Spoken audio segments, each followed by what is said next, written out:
Faith Dialogue, a public affairs program at the crossroads of religion and life, a series highlighting the cultural and social interaction between the worshiping and religious communities in and around the capital city.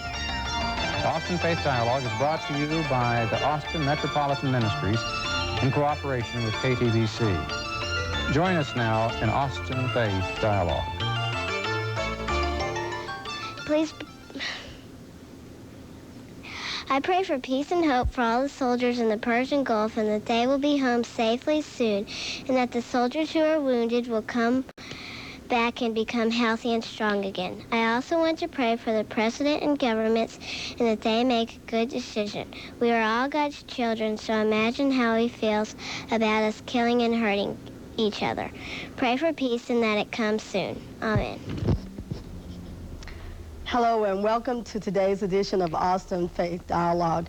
I'm Valerie Bridgman Davis, co-pastor of Bernard Full Community Church and your host for today's edition. Today we're going to talk about children and the war, what parents can do to talk about it, how children themselves are feeling about it.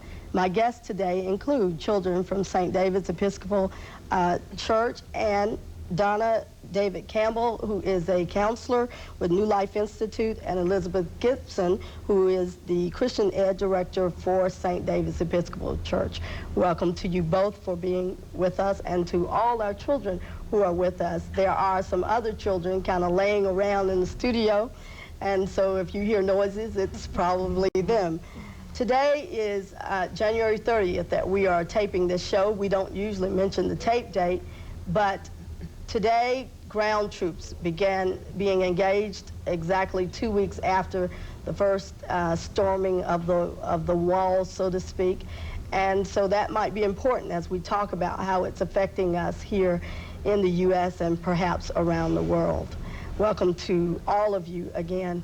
Liz, I would like for you to start us off today talking about your role as a Director of Christian Ed and Children's Pastor at St. David's, and talk about how you have experienced children in the war. Okay.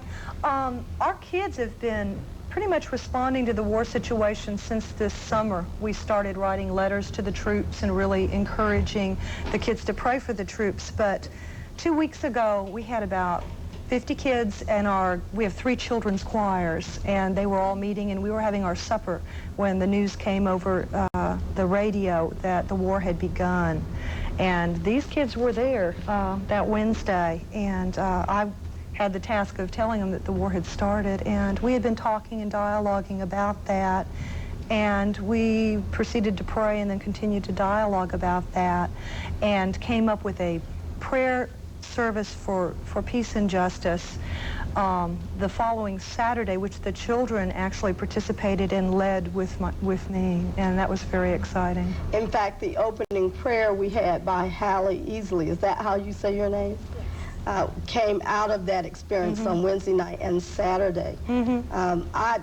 We've kind of made this deal that you would ask the kids questions, and so if you will address whoever you want to about how they felt about the war that particular night. Okay, the night that we heard it. The night you heard it. Okay, Avery, tell me how you were feeling about that. Well, it was kind of scary, and, well, it was kind of good that you had a lot of people you knew around to talk about it with. Wasn't it? Had you all been talking about it? I know the music and the younger children in my class had been talking about it before we heard the news. Had you all talked about it a little bit even before you'd heard the news? Yeah. Will, what was the first thing you remembered that we did as a group when we heard about the war? We were eating, and that the war started. How did you feel? How did that make you feel? Scared. Scared, yeah. Did we do anything after that you remember? We prayed for peace, and that's all I remember. Yeah. Monica, you helped make the service really come around on that Saturday. Do you remember what you were feeling when you heard about the war, and how you felt when you knew we were going to be doing something for the children that Saturday? Well, when I heard about the war, I was, like as she said, scared. I never thought that a war would happen in my lifetime, and that we would be without a war. And at the service, I thought it was a good thing for children to, express their emotions about it. Yeah. What were some of the activities that you thought were helpful to you in terms of dealing with your fears and frustrations about the war? Well, one thing was we drew pictures, as the banner showed before, about our fears and our hopes. And also we made storm straps, which, had little symbols for peace and stuff. Storm straps. Do y'all have your storm straps? I don't know whether I have one with me or We're going not. to do show and tell here. Yeah. Somebody has a story. Okay. Who wants to show that and explain about it? Well, we made these that night, and we put 2 of the same color representing George Bush and Saddam Hussein, and the 5 beads in the middle stand for P-E-A-C-E, or peace. And every time we look at it, we're supposed to remember to pray for the war. Yeah. Well, that's pretty good. I want to move beyond that because I think Monica, said something about the banner for hopes and fears. We talked as we were preparing for this about what it would be like to remember war. I think that, Donna, I said to you that I didn't expect to see another war. Vietnam came and went for this country. My sense is that before, this country has never thought about war as being our war until Vietnam, on the land. But we have a more global sense of the world. Would you talk about that a little bit, Donna? And then I have a follow-up question for you. Okay. Well, I think that and as the scores are showing, this war is hitting us harder than probably Vietnam did. And there's probably a number of different reasons for that. But right now, what's happening is a lot of the children are at a loss. They're not understanding what it is. One of the difficulties I have as a therapist is in dealing with the parents and how to help the parents talk to the children about the war, but do it in a way so it's not going to totally scare them and give them nightmares, but yet let them know what's going on and be honest with them, because the children are watching the TV. It's in the newspaper every day, and so that's been a real hardship on the children. Is many times the parents are keeping secrets. Right. Would you tell us who are parents a little bit about? Give us some concrete examples, because I have children, and I remember January 16th sitting down in the floor just crying, and my 9-year-old son said, "Mom, if this is World War III, I hope there's never a World War IV." And I think I really blew it because what I ended up saying was, if this is World War III, there will be no World War IV. That was just gut level reaction. But I'm sure parents around the city, indeed around the country, are trying to figure out how to feel their feelings and also be there for their children. Well, one way I look at it, Valerie, is that I try to get in touch with my own feelings, the simple feelings of fear, of being scared, of being frustrated, confused, and I'll either share those feelings with my, children, or I'll ask them, how are you feeling? And then I'll say, well, I really feel that way too. I really feel that way too. So that way you're not imposing any more serious feelings you may be having, or we may be having as parents inside, but you're getting in touch and you're relating to them. That's good. Liz, you had some thoughts about how parents are reacting. I did. I have a question for you, too. How do you talk with parents who are so scared about the war? I've had some parents who are, say, parents of kids who are 3, 4, 5, and they truly believe that their children are not aware of the situation, and they don't want it talked about. They're protecting their kids from hearing about it. How do you relieve the parents' fears when it comes to something like that? Well, sometimes it's difficult to do that, because if the parents themselves are having such difficulties with the war themselves, then they're not able to really get in touch with their simple feelings, okay? They're just in touch with the very, very harsh feelings, and that's hard to communicate with the children. Trying to ease them and let them know that your children do know what's going on. They're hearing it from classmates, they're reading it, they're hearing about it. It's very important for you to share your feelings about, you know, that you're scared just like they are, or you're scared, you know, you're fearful that, yes, it's not a happy thing to be happening, and you hope that it'll end soon, but encourage the parents that they are the leaders, they are the guide, the people that are guiding their children. You need to initiate that. And they're the role models, and their children need them to be honest with them and to share with them their feelings. We have a child with us, Kathy, who is experiencing this probably a little bit differently than other children. Kathy has both parents in the military and could at any moment be sent to Saudi Arabia, to Iraq, to the war theater. Can you talk about your own feelings about that, Kathy? Right now, I'm really scared because the thought of both of my parents going over there is really scary, and not having parents. I mean, it's just kind of hard to tell you how I feel. Do you and your parents talk about it? Yes, we do. We've talked about it and where I'll go if both of them leave. And where would you go if both of your parents leave? Right now, we've decided that I'd probably stay at home and have my brother move in with me, and we'd live together in the house. That's a big decision for a little girl to make, you think? Yeah. Do you feel like you're making more decisions than you ever thought you would? Yeah, I do, because I've been offered a lot of places to stay if both my parents get called, everybody at church almost, and I'm trying to think about where I would want to go. It's really kind of tough deciding. Elizabeth, can you think of other questions that we might ask Kathy? Well, yeah. You're at a time where it's really special, and you have a beautiful relationship with your parents, I happen to know. It's a real special time in your life that's coming up, and I know, are you asking questions to your parents that you were going to put off for maybe a year or two until you were a little older now, thinking that they might be fighting in a year or in a few months? I don't really think so. I might be asking a couple. But usually I would have asked them anything that I want to know right then. Yeah. So I don't think I've really put off anything. Have you thought about what you might want to send with them, something special, momentum of you, if No, they I were to really be called? haven't. Yeah. Well, I hope Well, they thank you don't. for sharing that, Kathy. I hope your parents don't have to go, but then we've hoped that lots of parents didn't have to go.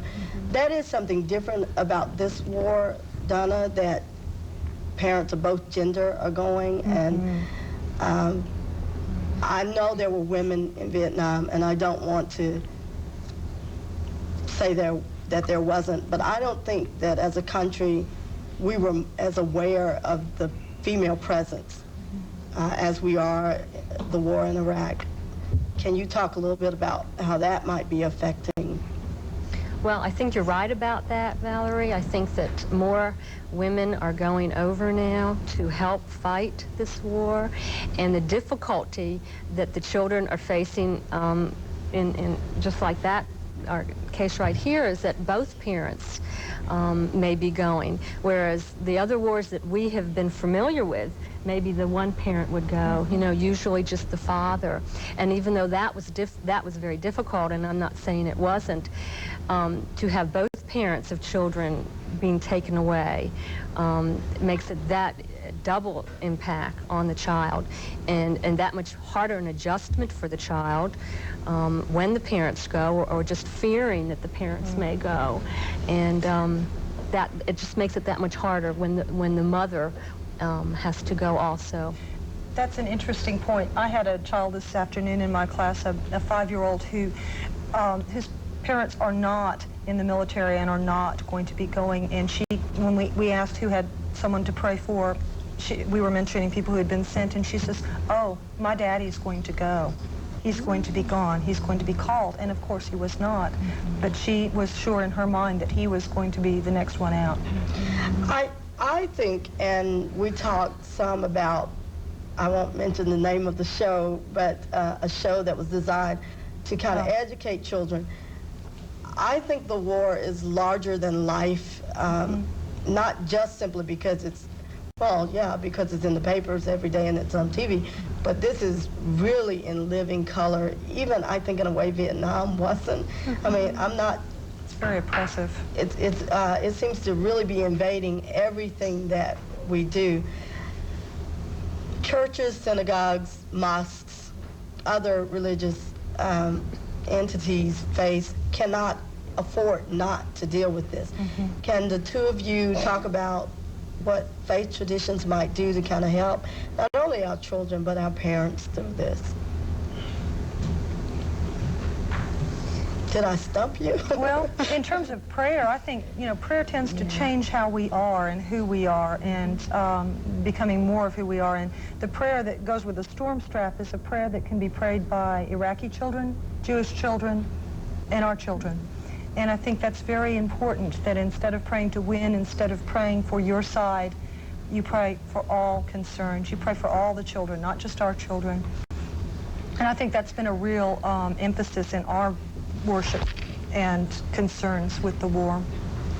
Do you have any sense, let's see, who do we want to ask this? Monica, do you have a real sense of the children in Iraq, in Kuwait, Saudi? Well, I think they're also feeling the same way because they don't know what we're going to do to them. And they're asking about their synagogues and stuff, and they're really trying to cope with this just like we are, and they're feeling the same thing. And in the books that we've been reading, it says that they've been also, they have this almost same faith, sort of, and they're really asking their God, too. Anybody else want to address that? Do you have any sense of the children in Iraq or Saudi? Or are you just kind of scared for yourself? Do you want to talk about that? Sure. Avery, right? Oh, I'm going to learn names. Well, they'd probably be real scared and stuff because they wouldn't, like Monica said, they don't know if we're going to, like, bomb them or if they're going to, you know, what they're going to do to us, and we don't really know what we're going to do to them, and it would seem like we're both just about the same amount scared, but a lot of kids in my class are, you know, Jewish and stuff, and they're real scared because they don't know, because of Israel, they don't know what's going to happen to, like, some of their family. Well, that, as she brought up, I think, thank you, Avery, for bringing up this, a very real issue, that this being melting pot, if in fact this is a melting pot, salad bowl, whatever the U.S. is, and there are children from, maybe newly from Israel, I mean, first generation from, second generation, and are being affected they're being almost asked to choose, not only Israel, Arab children, to choose between countries. I don't know what I'm asking as much as cultures. Thank you. Do either one of you want to talk about how we might deal with that? Well, I think going back to a good point that Elizabeth had made, it's important, I think, that we all just kind of pray for all the children and hope that the countries will sometime be able to come to terms and that we'll be able to find peace. I think that the different cultures are being affected differently. Our children here in the United States are being affected at one level, yet the Iraqi children and then the Jewish children and the other children, the Kuwaiti children, are all being affected at different levels, depending on how much their countries have been in wars before and how much they've had to be on guard, if you will, which is what's happening now. And I wanted to make a point that I was thinking about, okay, that I've found that's been more and more difficulty with the children, as well as the parents. Unlike the Vietnam War, where, you know, we just kind of, it just happened, this war if we all, can just kind of think of it this way, it's been slow. It started out, and then, it's creeping up. And every day it's like we're waiting and waiting until the final big, thing is going to happen. And that puts a lot of stress on people. Yeah. And that is something that, everybody's just kind of sitting on the edge of their seats, and it makes it that much more difficult to deal with. I know for myself, I have found myself just dreading to turn on the news because you don't know what next is going to be reported. Yeah. And that sense of, oh my God. Waiting. What next? What next is in there. You wanted to say, Elizabeth? Well, we had a challenge. We put a challenge to the kids, and to me this has a lot to do with how we view this sort of turmoil in the future, because we've never tried this. We're used to having, we're used to playing to win. All of us are. And what was the challenge? I asked y'all to do 2 things for peace and justice. What was that? You told Avery? us to... Speak louder. You told us to play and pray. Right. And to... How do you play for peace? Well, you can play games that everybody can win in. Right. Because the minute you have a loser, you're going to have somebody who's upset, and you're going to have trouble. And I think it's a challenge for all of us in how we educate our kids, how we encourage our kids to grow and nurture each other and themselves, to shift our thinking. I think this is something that calls us to a marvelous new exploration of how we might change how we rear our children so that this sort of thing doesn't continue. Right. We're actually running out of time, and I'm going to give the kids a couple of minutes here. Well, not a couple of minutes because we don't have a couple of minutes, but a few seconds here to think. If you had the ability to speak to Saddam Hussein or to George Bush, who is the president of the U.S., or to any of the other world leaders who are playing in this, what would you say? And we're going to start by allowing the adults to go, and when you think you know what you want to say to the world leaders, just kind of raise your hand and we'll pass you the mic, okay? If you could say anything to our world leaders right now in the midst of this, what would it be, particularly in behalf of our children? I would like to say that that through conflict and struggle and no, I can't find the word I want, misunderstandings.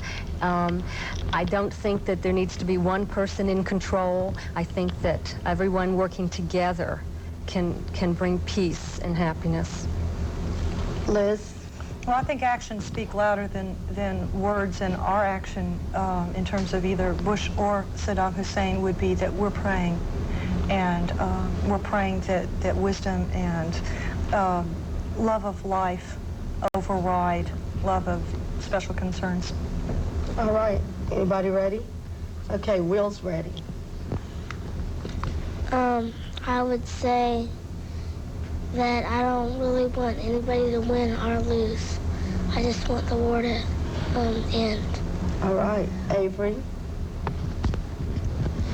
Well, I think that probably I'd tell George Bush that I think we should not be protesting as much and probably be supporting the troops a little more. And, well, because if they see us, protesting a whole lot and stuff, then, well, they might not, it might make them feel better to have some support. All right. Always does. Who's ready? Monica? Instead of fighting in wars, we should, right now people are they want peace and stuff. And maybe we can solve out our differences and our problems with peace instead of actually fighting. And that's the way people have been protesting. I don't actually go with them, but I do want to have peace, and that's what all these children want, I think. All right. Who? Do you want to go, Hallie? No, you don't want to go. Kathy? Nobody, I don't think, really wants this war. And I think that we kind of have to do this because it's just something that we have to do. And I really feel that since we already started, we might as well finish it, but I really hope that there's a good outcome without too many lives lost.